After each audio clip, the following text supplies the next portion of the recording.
Yeah, we got to be careful the way we talk about this, but I'm so happy, and I wanted to share the news with you guys because it's actually happening, and this is a promise that was made by President Trump and is finally being kept. And I want to forward here to the Secretary of Defense, Pete Hegseth, because he's also very passionate about this. And as you can see on the screen, you know what we're talking about, and I don't want to get banned, so we got to be extremely careful speaking of COVID and all this extra stuff. But if you guys remember, yeah, you guys remember people were fired. People couldn't enter certain places. You remember what happened under the Biden administration with their policies, and it was a disaster. I remember not being let into certain areas. I remember hearing stories about people being fired, and the people that were fired and told that they needed to go home if they didn't take it were military. Were the military. It was thousands of troops were basically told you either take it or you gotta go. And finally, the Trump administration is making things right. He made this promise. I want to play the video of when he made this promise. This is back in August. Back in August during the campaign trail. Take a listen. 1,000 service members from our military for refusing their COVID vaccine mandate. They refused to do it. We didn't want a mandate. The mandate, you just can't do that. I will rehire every patriot who was fired from the military with an apology and with back pay. They will get their back pay and an apology from our government. And ladies and gentlemen, that promise was kept. I got the chills just even talking about this, because I know a lot of people are very passionate about this on all sides of the aisle, which is amazing. But I want to forward to what's happening today. Take a listen, because the promises was kept. If you were a person of conscience, a person of faith, who believe that you shouldn't have to take an experimental vaccine in order to serve in our military, we will apologize to you. We will recognize the wrong that's been done. We will welcome you back with rank and back pay, and we want your service. So we started it as quickly as possible. As you can imagine, sometimes these things take a little bit of time to work out. All the letters are out to the folks who were pushed out, and we welcome them back as quickly and robustly as possible. These are some of our best and brightest. We were kicking out folks with 17 years in, 18 years in, 19 years in, saying, sorry, you won't take the jab, you can't serve. That was an outrage. President Trump got elected, immediately mandated us. So we're welcoming, in fact, here at the Office of Secretary of Defense, I hope to get to meet soon a number of these troops that have decided to come back in after we lifted that. So it's lifted. It's been lifted on day one, but now we're starting to see it. And people's testimonies, man, again, it gives me the chills because this is something I didn't take a lot, and I lost a lot of opportunities in my life because of it. I just remember New York City at that time, and maybe you guys can share in the comments the time that it was in your life. Maybe you lost, your job, or maybe you weren't allowed to go back to your job because of these policies.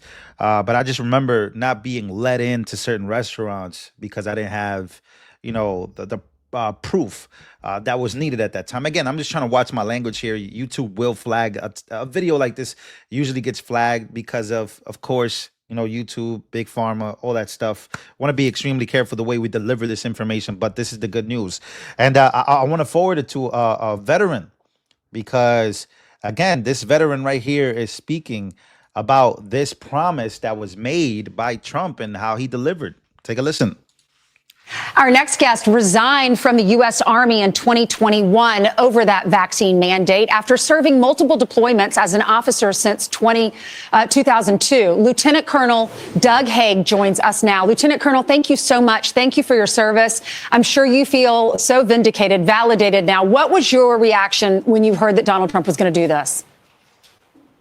Well, I think me, like many others, were ecstatic about it at the idea, the potential to rejoin the service. I spent 18 years on active duty service. It was my career, my entire adulthood. And I lost that. And now there's the potential to regain it now. So very appreciative. I'm thankful that President Trump made these promises early on and is now following through with them. Lieutenant Colonel, why did you decide not to get the vaccine, and why didn't you seek an exemption, like a religious one? Yeah, so I didn't. I've never been a big fan of the vaccines. I don't think that they were. They proved themselves, especially this one. It was new technology.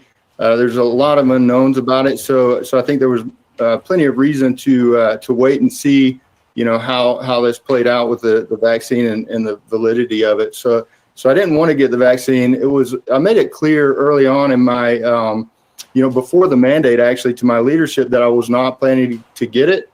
Once it was mandated, I told him I wasn't going to, and I submitted my resignation.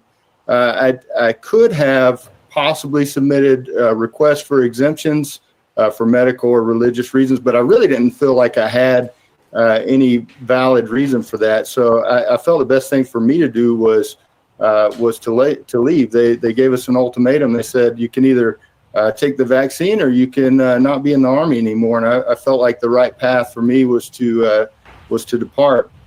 That sets me apart a little bit. Yes, go ahead. I was going to say that sets me apart a little bit, I think, from a lot of the rest of these supposedly 8,000 service members that are likely going to be reinstated or offered the opportunity for reinstatement, because I think that those are probably ones that were adversely separated or discharged from the military versus me. I wasn't in the same boat. I submitted a resignation. I made it very clear the reason. So did I lose my job because of that, of not getting the jab? Absolutely. Do I think? Yeah. So listen, guys, he resigned. Shout out to him and it's all coming back to him now. His name is Lieutenant Colonel Douglas Haig. I hope I'm saying his name right. He resigned because of it. And thousands of troops were also fired because of it. And now he gets to live to see it again. If Trump wasn't chosen to be president, I don't think this would be the case at all. I absolutely don't think it was the case. And this is an important thing, an important reason why a lot of people voted for Donald Trump, right? Say what you want about him and warp speed, say what you want, but this was a promise that he made to bring back, what are they, like 8,000 troops? Probably more. And people that left because they just didn't want to do it. It really is. It's actually, it's just, I don't know how to explain it. I'm really lost for words with the fact that was the case. I remember this 5 years ago, the beginning of all of it, but it was really in 2021 and 22 when you saw the effects of what it was and these policies and how scary things got for a second. It's like, as Americans, we were just beginning to be denied access to a workplace or a place to eat or a place to shop. If you didn't have it at that time, things have drastically changed. But man, I'm so happy about this. I really am. I couldn't be more. And again, like if you guys have any stories down below of your personals, please let me know. I would like to really go through all of the comments and really read, because I feel like throughout this time, a lot of people were connected. I connected with a huge crowd because of this and because, just many opportunities in life, at that moment were taken from a lot of people because of their stances.